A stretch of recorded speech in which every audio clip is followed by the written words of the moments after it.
Hey, I'm Megan with WTI, and if you like the idea of a stylus pen for your iPad but want to look for something that's affordable, you gotta check this one out. I absolutely love this stylus pen. My son uses it all the time to draw in an app on his iPad. There's no need to sync this thing to your device. As soon as you turn it on and touch it to your tablet, it will start working. I also use this to take notes on my tablet when I don't feel like typing.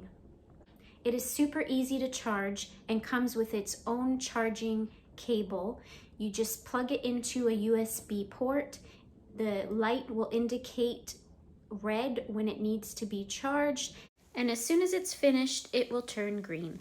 It turns off and on very easily, and what's great about it is that after about 5 minutes of inactivity, it will automatically turn off to reserve power. So if you're looking for an awesome stylus pen for your iPad, but you'd like to get something that's affordable, this one works amazing. Give it a try, and that's my point of view.